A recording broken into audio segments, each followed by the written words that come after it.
Dear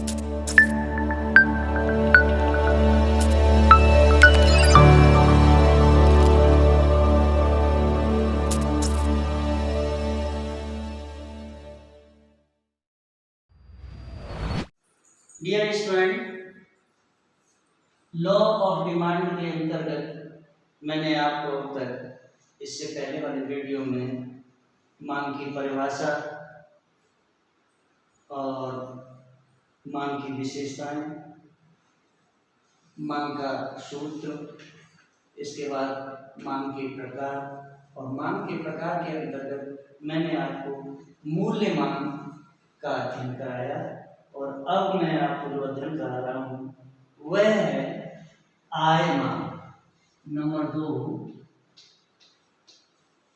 आय मांग, इसे बोलते हैं इनकम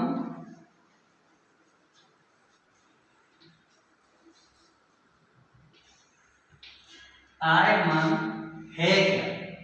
देखिए, अन्य बातों की समान रहने पर एक निश्चित समय में उपभोक्ता द्वारा आय के विभिन्न स्तरों पर वस्तुओं एवं सेवाओं की खरीदी जाने वाली मात्राओं को आय मांग कहा जाता है। आय मांग उपभोक्ता की आय तथा वस्तुओं की मांगी गई मात्राओं के आपसी संबंध को व्यक्त करती है। अन्य बातें समान रहने का तात्पर्य यह है कि परिवर्तन केवल आय में ही होना चाहिए, रुचि, स्वभाव, मूल्य में नहीं। प्रसिद्ध एक जर्मन के अर्थशास्त्री थे जिनका नाम था एंजेल। एंजेल ने अपने उपभोग के सिद्धांत को समझाने के लिए आय मांग की धारणा का प्रयोग किया है।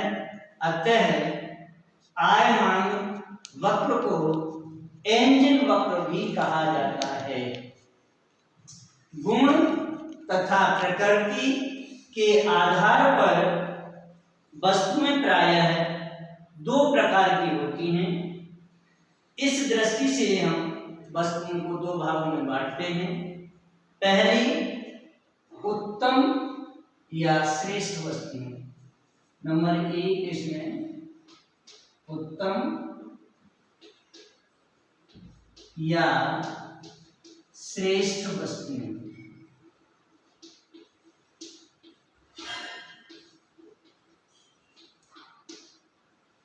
जिन्हें सुपीरियर गुड्स बोला जाता है।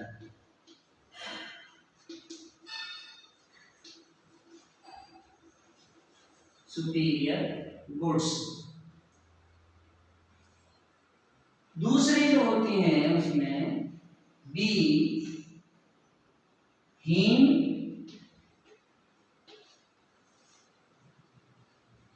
या निकृष्ट वस्तुएं। हीन या निकृष्ट वस्तुएं, और इन्हें हम इन्फीरियर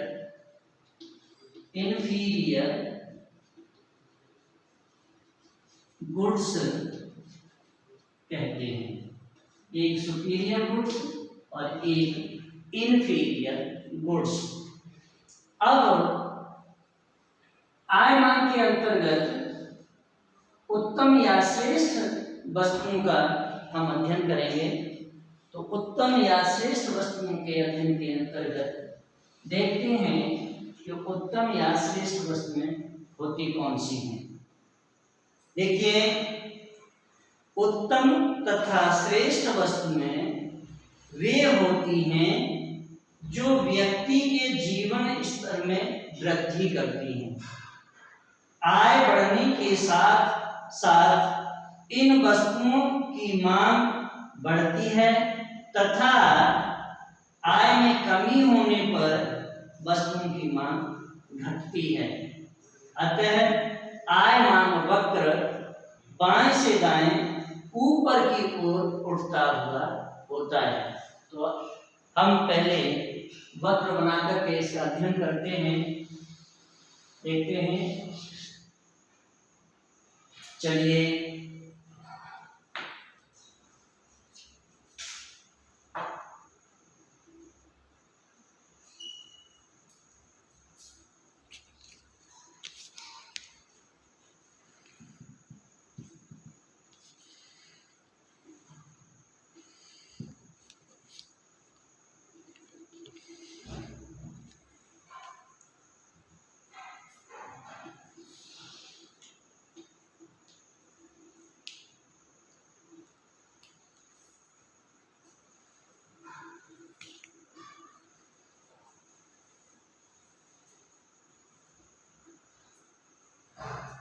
ओ X axis, O Y axis, D D demand कर,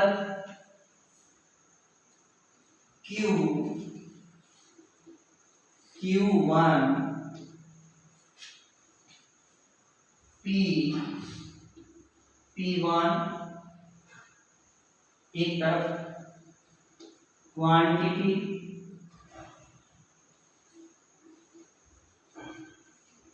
यानी मात्रा, दूसरी तरफ इनकम यानी आय। यहां देखते हैं रेखा चित्र में अगर किसी व्यक्ति की आय ओपी के बराबर है, तब वह उस वस्तु की जो मात्रा खरीदता है वो ओ क्यू के बराबर खरीदता है। व्यक्ति की आय में वृद्धि हो जाती है तो वह ओपी को हटाकर OP1 जब बिंदु पर पहुंच जाता है तब वह व्यक्ति OQ की मात्रा को घटाकर OQ1 मात्रा खरीदना शुरू कर देता है। यहाँ E1 ये संतुलन बिंदु है, लेकिन रेखा चित्र में अब किताबी भाषा से देखते हैं तो देखिए रेखा चित्र से स्पष्ट है कि आय P से बढ़कर P1 हो जाने पर उत्तम वस्तुओं की मांग बढ़कर OQ से OQ1 हो जाती है। इस अवस्था में उपभोक्ता का संतुलन बिंदु यानी ई इक्विलिब्रियम, जिसे हम संतुलन बिंदु बोलते हैं, संतुलन बिंदु ई से E1 हो जाता है।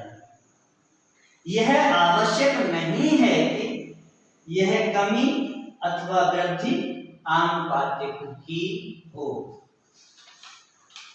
इसके बाद आती है सुपीरियर गुड्स यानी इंफीरियर गुड्स, हीन वस्तु, डी हीन या निकृष्ट वस्तुएं, और इन्हें हम बोलते हैं इंफीरियर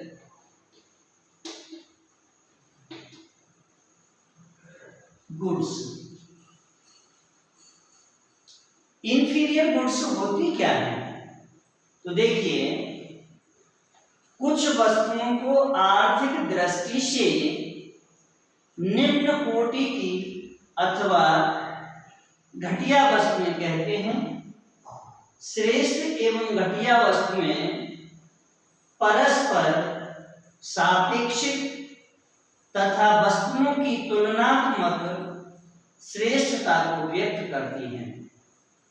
श्रेष्ठ एवं घटिया वस्तुएं परस्पर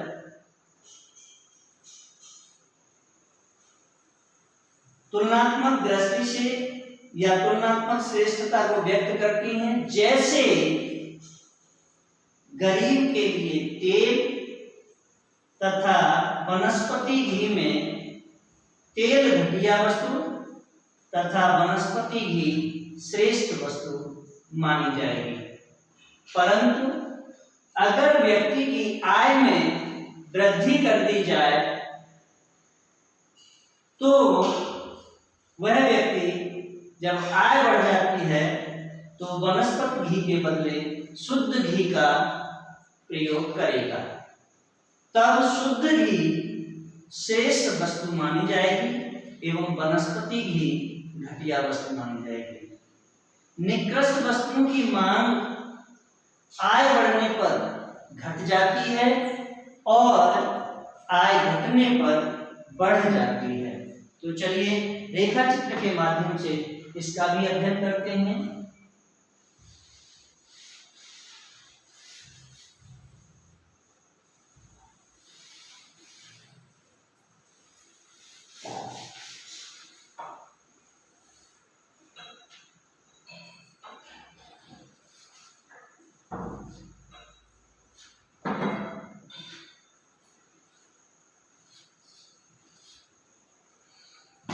देखिए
रेखा चित्र में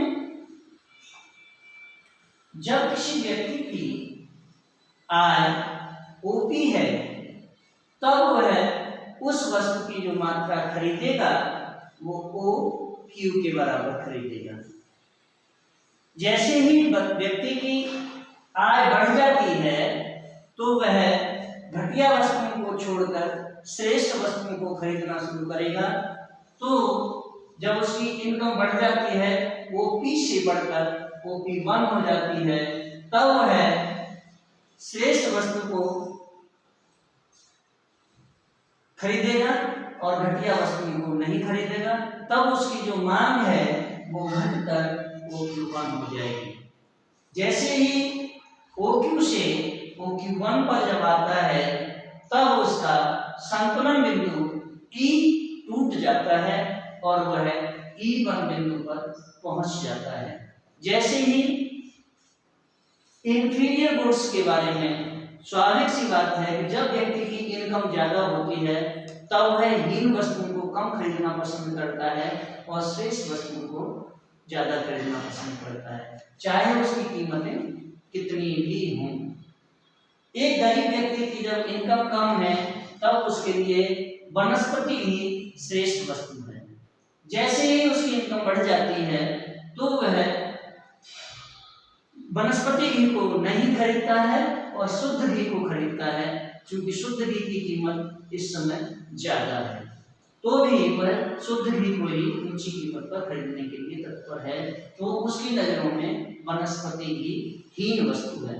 रेखा चित्र के माध्यम से जो किताबी भाषा है उसके माध्यम से देखते हैं कि रेखा चित्र में उपभोक्ता की आय यानी जो इनकम है वो ओपी से OP1 हो जाने पर निकृष्ट वस्तु की जो मांग है वो OQ से घटकर OQ1 हो जाती है।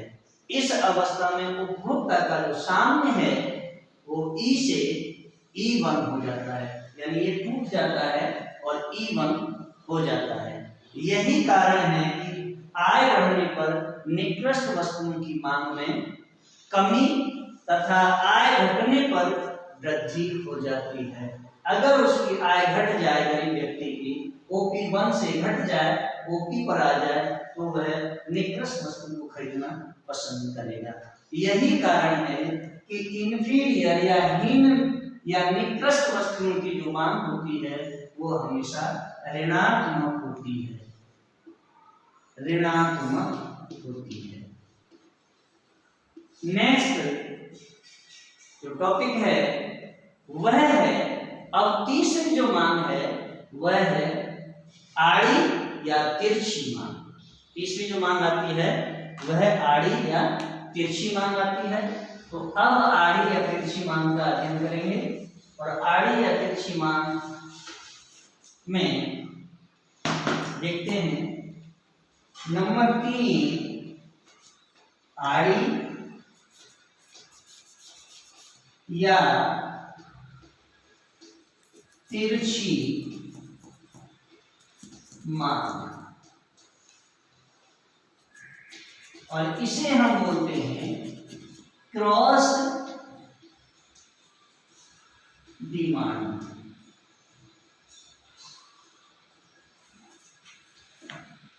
क्रॉस डिमांड होती क्या है?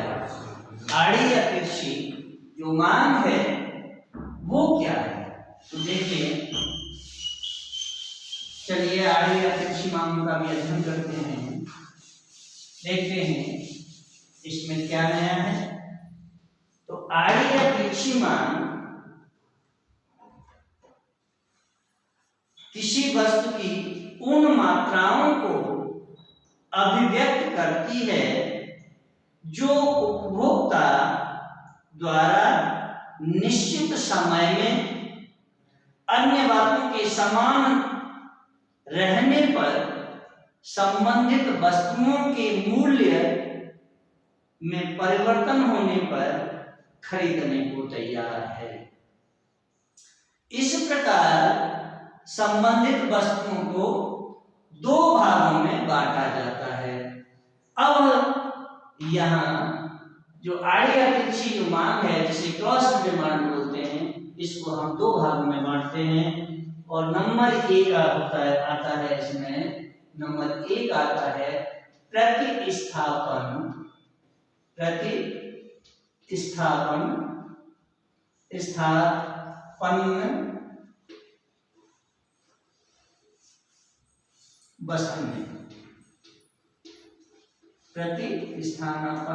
वस्तुएं, और दूसरा है पूरक वस्तुएं।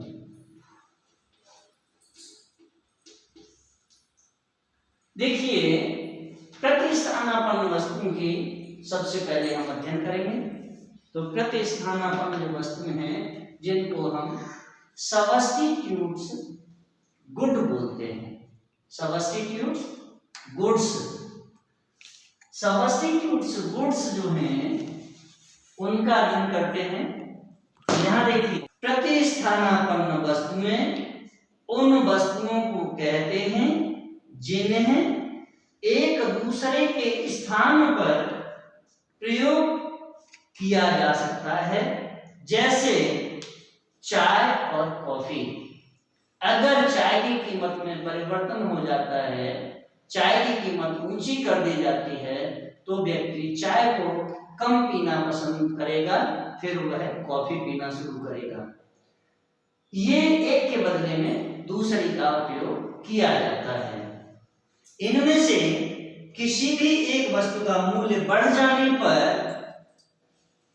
दूसरी वस्तु की मांग बढ़ जाएगी, तथा उस वस्तु का मूल्य घट जाने पर दूसरी वस्तु की मांग भी घट जाएगी। इस प्रकार प्रतिस्थानापन्न वस्तुओं के संबंध में मूल्यांकन तथा मांगी गई मात्रा में सीधा संबंध होता है। कैसा संबंध होता है? सीधा संबंध होता है। चलिए इसे भी रेखा चित्र से समझते हैं। देखिए,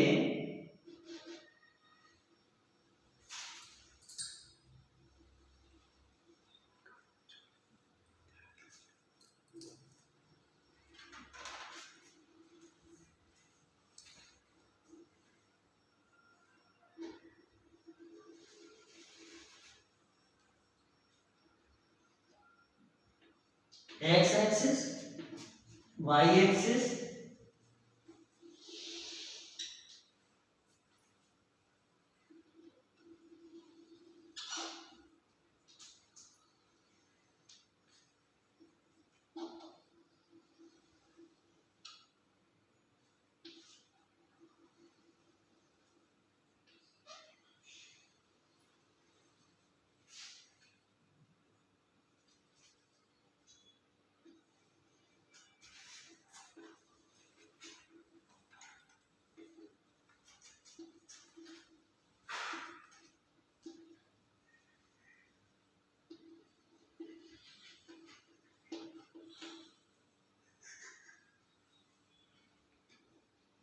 कॉफी,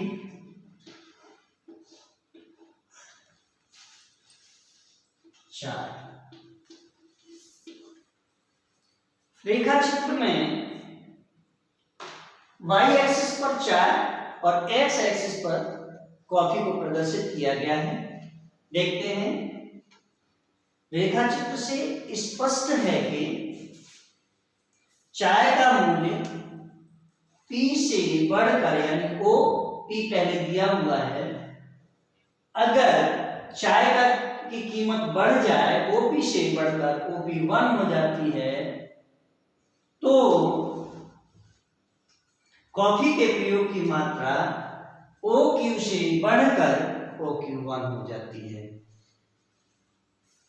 इस प्रकार प्रतिस्थापन वस्तुएं या वस्तुओं के मूल्य तथा मांगी गई मात्रा में सीधा संबंध होता है। एक वस्तु के मूल्य में वृद्धि या कमी दूसरी वस्तु की मांग में वृद्धि या कमी करती है। नेक्स्ट, इसके बाद आती है पूरक वस्तु। दूसरा, पूरक वस्तु में पूरक वस्तुओं का भी अध्ययन करते हैं। सेकंड, पूरक वस्तु।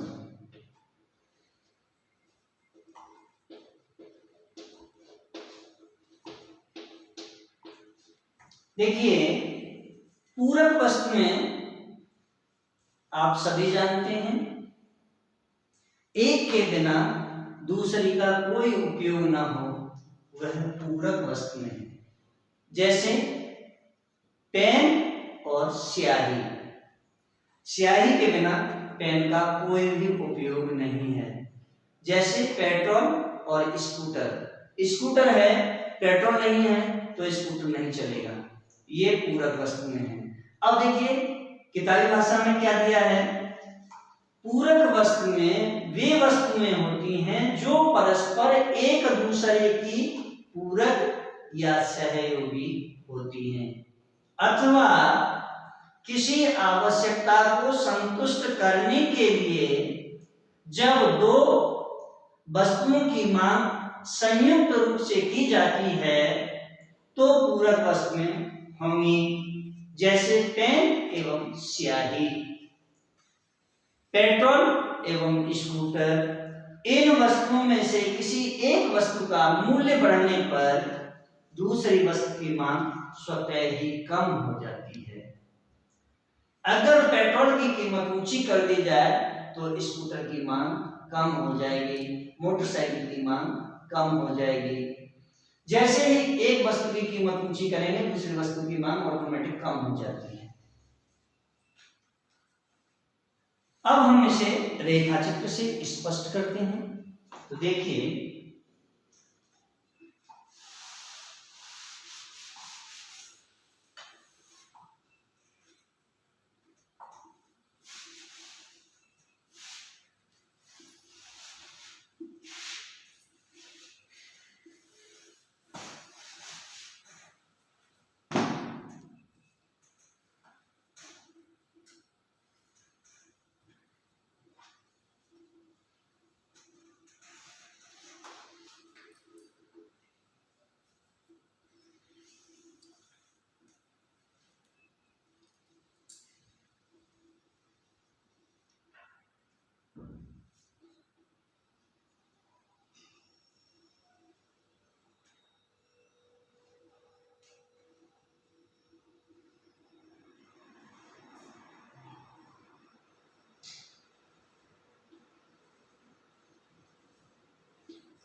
Scooter petrol. रेखा चित्र से यह स्पष्ट होता है कि जब किसी भी, मैंने कहा पूरक वस्तु में वे वस्तुएं हैं जो एक के बिना दूसरे का कोई उपयोग नहीं हो पाता है। स्वाभाविक सी बात है, एक की अगर कीमत ऊंची हो जाएगी तो दूसरे की मांग कम हो जाएगी। देखिए पेट्रोल की कीमत पहले ओपी के बराबर है, तब वह उपभोक्ता स्कूटर की मांग ओ क्यू के बराबर करता है। पेट्रोल की कीमत में एकदम वृद्धि हो जाती है। वृद्धि होने पर जब उसकी कीमत ओपी से बढ़कर ओपी 1 हो जाती है, तब वह व्यक्ति स्कूटर की मांग ओ क्यू से घटाकर ओ क्यू 1 के बराबर कर देता है। और इस स्थिति में जब वह ओ क्यू के बराबर मांग करता था या पी और ई के बराबर मांग करता था, तब उसकी जो कीमतें थी वो ओ पी के बराबर थी। मांग ओ क्यू के बराबर थी या मांग पी और ई के बराबर थी। जैसे ही पेट्रोल की कीमत ऊंची हुई, कीमत ऊंची होने के बाद में स्कूटर की मांग में कमी हुई और कमी होने से ओ क्यू से घटकर ओ क्यू 1 हो गई, और या ये कहें कि P1 E1 के बराबर उसकी मांग हो जाती है ऊंची कीमतों पर। तो जहां पहले उसका ई संतुलन बिंदु था, बाद में टूटकर E1 पर पहुंच जाता है। देखें किताबी भाषा में रेखा चित्र से स्पष्ट है कि यदि पेट्रोल का मूल्य P से बढ़कर P1 हो जाता है या P1 हो जाएगा, तो स्कूटर की मांग भी OQ से घटकर OQ1 हो जाएगी। पूरक वस्तु में के मूल्य तथा मांगी गई मात्रा में विपरीत संबंध होता है, इसलिए इसका जो संबंध होता है वह ऋणात्मक संबंध होता है। ऋणात्मक संबंध यानी जो डी मांग वक्र है वो बाएं से दाएं नीचे की ओर गिरता हुआ होता है। यही कारण है कि पूरक वस्तु की जो मांग का वक्र है वह ऋणात्मक होगा या विपरीत संबंध होगा। अन्य प्रकार की मांगों के बारे में अब हम अध्ययन करते हैं। ये तीनों प्रकार की मैंने आपको मांगे बताई हैं, मूल्य मांग, आय मांग, क्रॉस मांग यानी आड़ी या तिरछी मांग, ये तीनों का मैंने आपको अध्ययन कराया। अब देखते हैं कि इसके साथ भी कुछ और है। तो देखिए मांग के अन्य प्रकार, मांग के अन्य प्रकार भी हैं क्या, तो इनका भी अध्ययन कर लेते हैं। यहाँ मांग के अन्य प्रकार,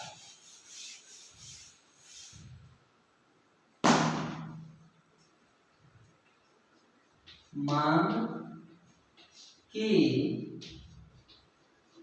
अन्य प्रकार। तो मांग के अन्य प्रकार 3 होते हैं। कितने होते हैं? 3। उसमें सबसे पहला होता है व्युत्पन्न मांग। नंबर 1 व्युत्पन्न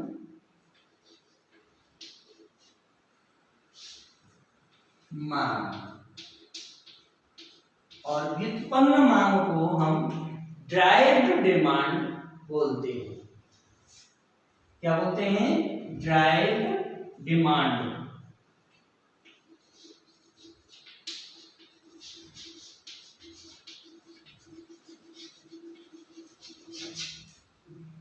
दूसरा है इसमें संयुक्त मांग। संयुक्त मांग, और संयुक्त मांग को हम ज्वाइंट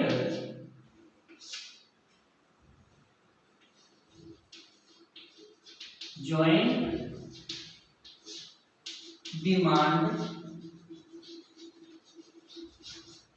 बोलते हैं। तीसरी जो मांग है वह है सामूहिक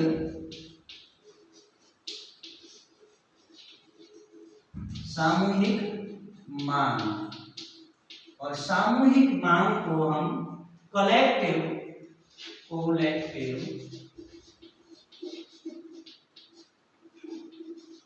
डिमांड कहते हैं। अब देखिए एक एक करके मैं तीनों का ही आपको अध्ययन कराता हूँ। ये ज्यादा अध्ययन बड़ा दिन में ज्यादा वो नहीं है, दो लाइनों का अध्ययन है। सबसे पहले आप व्युत्पन्न मांग के बारे में समझिए। व्युत्पन्न मांग होती कौन सी है? तो देखिए व्युत्पन्न मांग, जब एक वस्तु की मांग इसलिए की जाती है कि उसके सहयोग से किसी दूसरी वस्तु का उत्पादन किया जाता है, तो उसे व्युत्पन्न या उत्पन्न मांग कहते हैं।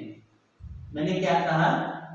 जब एक वस्तु की मांग इसलिए की जाती है कि उसके सहयोग से दूसरी वस्तु का उत्पादन किया जाता है, तो एक के सहयोग से दूसरी का उत्पादन किए जाने का मतलब है श्रमिक का। अगर हम श्रमिक को लेकर के आते हैं तो स्वाभाविक सी बात है कि हमें मकान बनवाना है या कुछ और कराना है, तो जब एक को लेकर के आए तो उससे दूसरा उत्पादन शुरू हो जाता है। ऐसी स्थिति में व्युत्पन्न मांगें होती हैं। नेक्स्ट है संयुक्त मांग यानी जॉइंट डिमांड। जॉइंट डिमांड क्या है?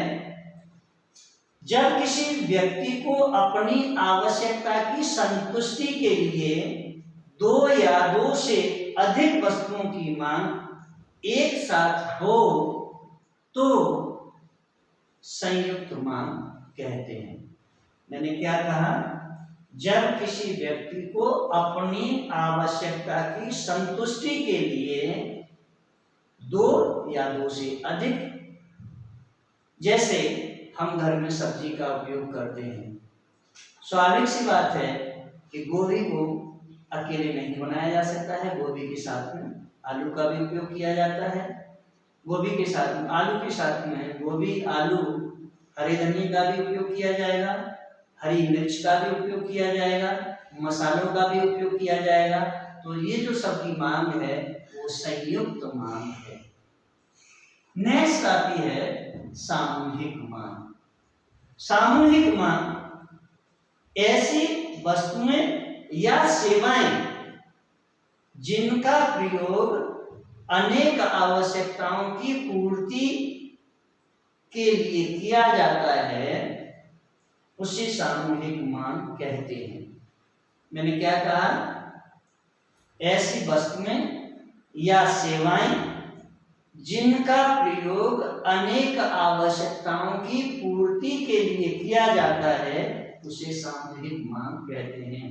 जैसे बिजली का प्रयोग रोशनी के लिए किया जाता है, बिजली का प्रयोग खाना बनाने के लिए किया जाता है, बिजली का प्रयोग एसी चलाने के लिए किया जाता है, बिजली का प्रयोग पंखे चलाने के लिए किया जाता है, बिजली का प्रयोग फ्रिज चलाने के लिए किया जाता है।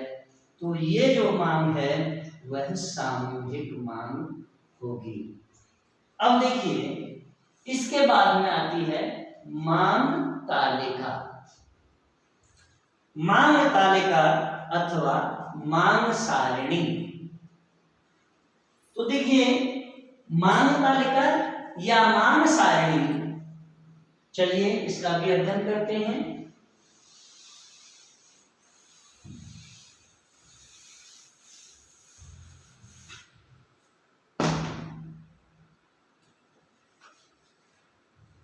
मांग तालिका या मांग सारणी।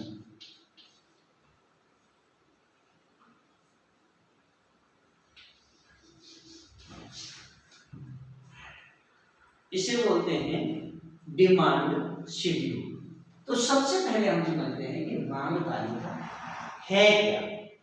चलिए मांग तालिका के बारे में चर्चा करते हैं। तो किसी भी वस्तु के मूल्य में परिवर्तन के साथ साथ, यानी किसी भी वस्तु के मूल्य में परिवर्तन के साथ साथ उस वस्तु की मांगी गई मात्रा में परिवर्तन होता है। यदि हम किसी समय विशेष पर बाजार विशेष में विभिन्न मूल्यों पर मांग की विभिन्न मात्राओं को एक ही स्थान पर तथा इसे तालिका का रूप प्रदान करें, तो यह बनी हुई जो तालिका है या बनी हुई जो तालिका है उसको हम मांग तालिका अथवा मांग सारणी कहते हैं। मांग सारणी को हम, लेकिन यहाँ प्रोफेसर बेनहम के अनुसार, प्रोफेसर बेनहम है वो कहते हैं कि किसी बाजार में एक निश्चित समय पर दिए गए मूल्यों पर जितनी बिक्री होती है, किसी बाजार में एक निश्चित समय पर दिए गए मूल्यों पर जितनी बिक्री होती है, यदि उसे एक सारणी के रूप में प्रस्तुत किया जाए तो वह मांग सारणी कहलाएगी। मांग सारणी को मुख्य रूप से हम दो भागों में बांटते हैं, और सबसे पहले नंबर 1 आता है इसमें व्यक्तिगत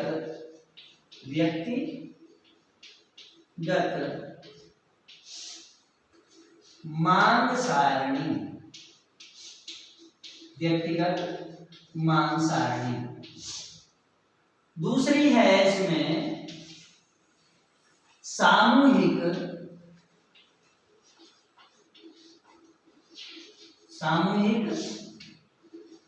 मांग सारणी।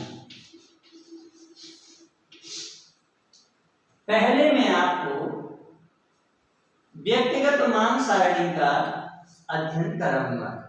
तो देखिए व्यक्तिगत मांग सारणी क्या है। व्यक्तिगत मांग तालिका किसी बाजार में एक निश्चित समय में विभिन्न मूल्यों पर किसी एक व्यक्ति द्वारा मांगी जाने वाली मात्राओं को दर्शाती है। इस तालिका का निर्माण भूतकाल की प्रतिक्रियाओं और अनुभवों पर आधारित होता है।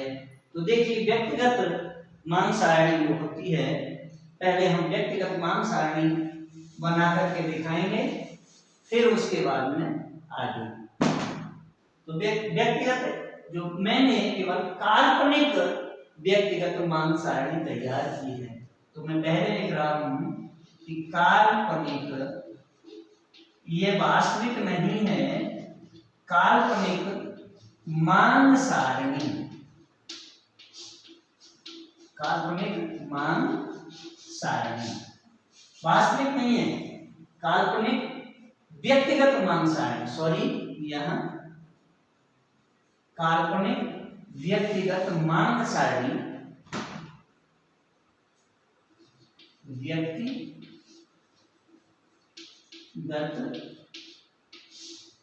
मांग सारणी जो मैंने तैयार की है आपको समझाने के लिए।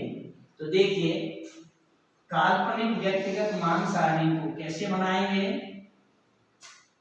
यहां मूल्य प्रति इकाई, मूल्य प्रति इकाई ये होगा रुपयों में।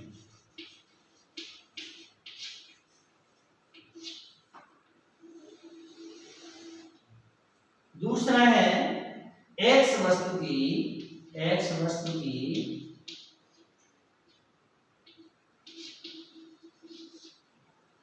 मांगी गई मात्रा।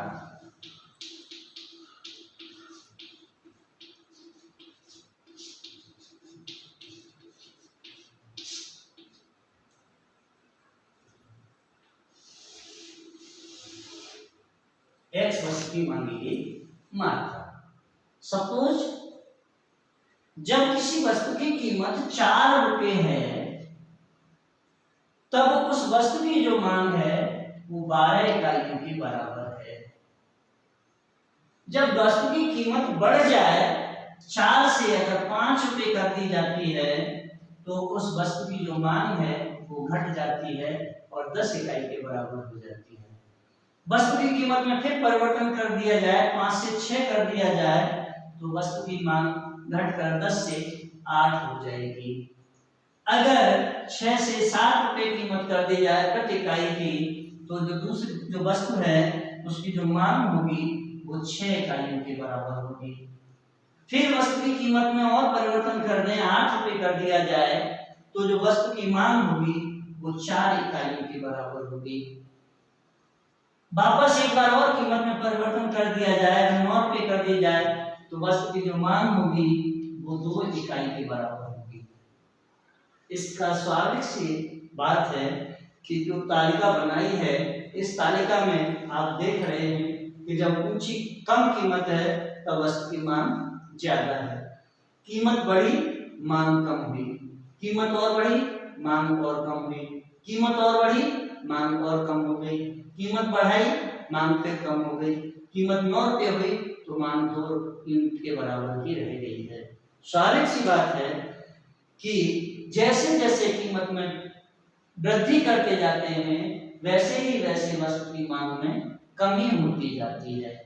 अब किताबी भाषा में देखते हैं कि उन्होंने क्या कहा है, उपर्युक्त तालिका के विवेचन से स्पष्ट है कि ज्यों-ज्यों वस्तु की कीमत बढ़ती जाती है त्यों-त्यों उस वस्तु की मांग में कमी आ रही है। यह व्यक्तिगत मांग सारणी है। नेक्स्ट जो मैं अध्ययन कराऊंगा आपको, नेक्स्ट जो वीडियो होगा उसमें आपकी जो सामूहिक मांग सारणी है, इस सामूहिक मांग सारणी का पूरा अध्ययन कराऊंगा। फिर आपको मांग के सारे टॉपिक्स सभी क्लियर किए जाएंगे और इस चैनल को सब्सक्राइब करें, लाइक करें, शेयर करें, कमेंट करें, बेल आइकन का बटन दबाएं और कमेंट ज्यादा से ज्यादा करें, जिससे कि मैं आपकी सारी समस्याओं के समाधान के लिए आपको अच्छे से अच्छे दूसरे वीडियो तैयार करके आपको भेज सकूं। थैंक्स। और मेरे ये जो नोट्स हैं, ये नोट्स मेरे डिस्क्रिप्शन में पड़े हुए हैं, आप वहां से लिंक के माध्यम से इन नोट्स को पढ़ें।